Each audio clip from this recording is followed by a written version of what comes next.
सोनाव Adani total gas limited अब देखिए 912 रुपए का लेवल वापस देखने को मिला है। 20% की गिरावट यहां पर हो गई है। अडानी ग्रुप के अगर स्टॉक्स देखें तो आज जो एग्जिट पोल के तौर पर यहां पर तेजी हुई थी वो सब तेजी वाइप आउट हो चुकी है। बहुत बुरा हाल है ओवरऑल मार्केट का। कल के दिन भी यहां पर जो है और भी ज्यादा प्रेशर देखने को मिल सकता है। हो सकता है कि अडानी टोटल गैस 600 रुपए तक के यहां पर जो है फिसल जाए। तो आज अगर आप देखेंगे मोर डिटेल्स में जाकर तो यहां पर आपको देखेगा अडानी एंटरप्राइजेस 19% की गिरावट के साथ यहां पर क्लोजिंग हुई है। इंटरडे में तो और भी ज्यादा डाउन था, 30% के साथ साथ यहां पर जो है गिरावट का सामना करना पड़ रहा था, बट क्लोजिंग होते होते 19%, क्योंकि निफ्टी में एक यहां पर जो है रिकवरी आई तो इसमें भी यहां पर रिकवरी आ गई। अडानी ग्रीन एनर्जी 19% के साथ गिरावट के साथ क्लोजिंग हुई है। अडानी एनर्जी सॉल्यूशन 20% की लोअर सर्किट साथ। अडानी पावर 20% नीचे। और ऊपर आगे बढ़ेंगे अडानी पोर्ट जो कि प्रीसियस कंपनी है, वो सब गिरते हुए यहां पर नजर आएंगे। कुछ भी यहां पर जो है संभलता हुआ नजर नहीं आ रहा है। अनिश्चितता का माहौल है। ऐसे में क्या सिनेरियो डेवलप हो रहे हैं, अगर ये होता है तो आपको अडानी ग्रुप से बिल्कुल दूरियां बना लेनी चाहिए कहीं ना कहीं। और यहां पर ना बड़ा ही यहां पर जो है क्रूशियल समय चल रहा है, सर्वाइवल का टाइम चल रहा है। ये समय कभी सोचा ना था कि ये आएगा। एक एक्सपेक्टेशन थी कि नरेंद्र मोदी जी को यानी कि बीजेपी को 2019 की तुलना में सीट कम मिलेगी, लेकिन सत्ता में लौटकर आएंगे बीजेपी। बट उससे भी ज्यादा खराब होता हुआ देखा। आज बीजेपी को एनडीए का सहारा की जरूरत पड़ रही है। सबसे क्रूशियल टाइम ये देखने को मिल रहा है। इसी वजह से मार्केट जो है, निफ्टी जो है वो टूट गया है और सारी चीजें, सारी उम्मीदें जो है वो जेडीयू पर टिकी हुई हैं, यानी कि नीतीश कुमार के ऊपर टिकी हुई है। पहली बार ये सिनेरियो किसी ने नहीं सोचा था। अब ये किस तरफ पलट जाएंगे, यानी कि जेडीयू किस तरफ चला जाएगा, क्या वो इंडिया ब्लॉक के साथ जा रहा है या बीजेपी के साथ ही रह रहा है एज अ एनडीए बनकर। ये बहुत बड़ी बात।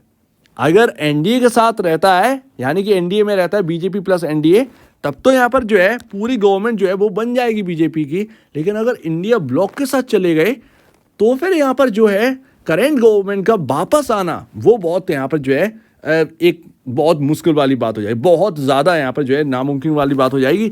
और अगर ऐसा होता है तो अडानी ग्रुप के स्टॉक्स जो हैं वो ये एटीजीएल आप 600 की बात करो, वो उससे भी ज़्यादा नीचे फिसल सकता है अगर बीजेपी लौट कर नहीं आती है। ये बात अच्छे से आप समझ सकते हैं। तो आज यहाँ पर ध्यान रखिएगा, क्योंकि अब जो है वो न्यूज़ बेस्ड ही सब कुछ चलने वाला है। कभी भी अगर आप देखें तो हायर साइड जाने की कोशिश करते हैं अडानी ग्रुप के स्टॉक्स, लेकिन कुछ ना कुछ ऐसा हो जाता है कि ये स्टॉक्स डूब पड़ते हैं।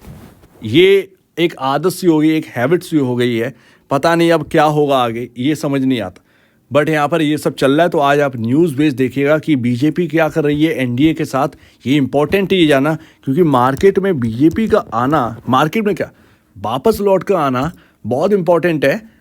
इवन सिनेरियो अगर 2 अगर आप देखें, ये तो बीजेपी की बात करें, इवन अगर इंडिया अलायंस जो है वो अगर आती है तो यहां पर इतना टफ हो जाएगा मार्केट। मैं आपको बताता हूं कि क्या होने क्या वाला है।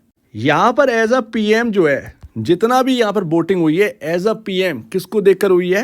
राहुल गांधी को देखकर। बट चलो मान लेते हैं कि Rahul Gandhi as a PM बन गए, लेकिन जब डिफेंस यहां पर जो है बांटा जाएगा, डिफेंस मिनिस्ट्री बांटी जाएगी, हेल्थ मिनिस्ट्री बांटी जाएगी, बाकी जो मिनिस्ट्री बांटी जाएगी, उन मिनिस्ट्री में जो मिनिस्टर होंगे वो कौन होंगे?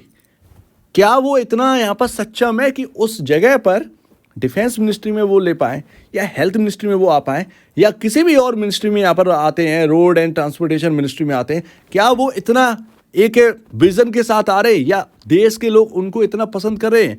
क्योंकि इंडिया अलायंस में जो बोर्ड गया है वो राहुल गांधी को देखकर गया है। लेकिन किसी ने भी ये एक्सपेक्ट नहीं किया है कि अगर सरकार आएगी as a PM Rahul Gandhi आगे तो जो बाकी जो डिफेंस मिनिस्ट्री है उनमें बैठेगा कौन? क्या वो स्टेट वाइज सीएम आने वाले हैं उस डिफेंस मिनिस्ट्री में? अगर ऐसा होता है तो निफ्टी ही नहीं बचेगा, क्योंकि यहाँ पर पसंद और नापसंद की बात आ जाती है। आपको पसंद कर रहे हैं as a PM, but defence minister पर अगर कोई ऐसा पर्सन आ जाता है जो देश को ही पसंद नहीं आएगा तो फिर कैसे बात बनेगी? ऐसे में एफआईआई तो पैसा खींचेंगे ही, मार्केट बचेगा ही नहीं। अडानी तो बहुत दूर की बात है, मार्केट ही नहीं बचेगा। तो जो भी होगा देखा जाएगा, लेकिन काफ़ी टफ है ये। इसीलिए इस वक्त जो है सीटें घट गई, बट मार्केट में अगर सही होना है, स्टेबिलिटी लानी है, तो बीजेपी की नीड बहुत हो चुकी है। देखते हैं आगे क्या होता है, क्या ये आगे ऐसा रहने वाला है। रही बात 4000 की, तो 4000 छोड़ दीजिए, फिलहाल आपको जो है वो यही देखना है कि ये जो लो है वो बच रहा है या नहीं, यानी 600 रुपये का जो लो है वो बच रहा है या नहीं बच रहा है। क्योंकि अगर बीजेपी आती भी है तब भी वो इतना पावरफुल नहीं आएगी, लेकिन आएगी तो एक स्टेबिलिटी लेके आएगी।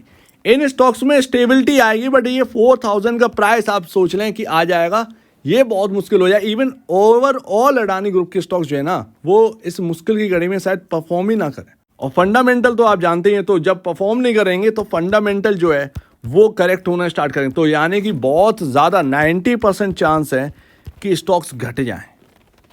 कितना घटेंगे पता नहीं, लेकिन घट सकते हैं। तो ये बहुत ज़्यादा चांस लग रहे हैं, क्योंकि जब स्टॉक्स चलेंगे नहीं, अब एक ही जगह रहेंगे, तो यहाँ पर जो है आपका भी आना जाना होगा ही नहीं। यानी कि एज अ इंटरडे ट्रेडर कोई यहाँ पर यूज़ करेगा नहीं इनको, एज अ इन्वेस्टर यहाँ पर कोई इनको देखेगा भी नहीं। जब परफॉर्म ही नहीं करेंगे तो फिर मतलब क्या। तो ये बात आ जाती है। पता नहीं आगे क्या होना है। फिलहाल का अगर आपको सिनेरियो देखना है तो फिलहाल का सिनेरियो देखिए, न्यूज़ देखिए, यहाँ पर फंडामेंटल की कोई बात ही नहीं है। फंडामेंटल तो दूर दूर तक बात छोड़ दीजिए, होना क्या है यहाँ पर पॉलिटिक्स में, ये सबसे बड़ी बात है। क्योंकि वो पूरे ओवरऑल मार्केट पर यहाँ पर जो है इम्पैक्ट डालेगा, जो भी होगा। लेकिन अगर कुछ बहुत ही यहाँ पर जो है ऐसे सिनेरियो बनते हैं, सो दैट मार्केट से दूर रहना ज़्यादा बेहतर है। आई थिंक बहुत वक्त के लिए मार्केट से दूर रहना ज़्यादा बेहतर है, क्योंकि मार्केट में रहने का कोई फ़ायदा नहीं है। और Adani total guest and last यहाँ पर जहाँ से चले थे वहीं वापस आ गए। 908 का लेवल देखने को मिल गया, हम 50 डेमा के पास में, ठीक है। अब यहाँ पर होना क्या है, अगर ये बॉस टूटता है, ये आपका 870 860 के आसपास है, ये लेवल अगर चले गए, आप ये समझिएगा कि जो गैप है ना ये 600 रुपये का, कहीं ना कहीं यहीं पर आकर बात बनेगी। तो ये पॉसिबिलिटी है, ठीक है।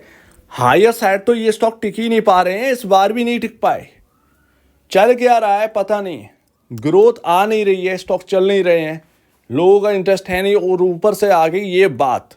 तो हर जगह से स्टॉक्स जो है वो सिनेरियो जो है वो बिल्कुल नेगेटिव बना हुआ है। कोई भी ऐसा यहाँ पर एक सरप्राइज ही नहीं है कि ये स्टॉक्स ऊपर चले जाए। इतना इंटरडे में रिकवर हुए थे थोड़े, बट लास्ट में यानी कि लास्ट आवर में ये दोबारा प्रेशर में आ गए वापस से 20% करके। तो थोड़ा सा दूरियां बना के चलिए, न्यूज़ का थोड़ा सा यहाँ पर जो है रुख करिए, न्यूज़ का साथ दीजिए। बहुत इंपॉर्टेंट है न्यूज़ का जानना, उसके बाद ही कुछ काम करेगा। उम्मीद है काफ़ी कुछ आपको समझ में आया होगा। एक बार बेचने से पहले या खरीदने से पहले अपने ब्रोकर या एडवाइस से जरूर सलाह लीजिए। अदरवाइज खुद की स्टडी काफ़ी इंपॉर्टेंट है, खुद की स्टडी करिएगा। तो आपका कहना है इसके ऊपर कमेंट सिस्टम में कहिएगा। और अब बीच में वीडियो देखने के लिए बहुत धन्यवाद दोस्तों।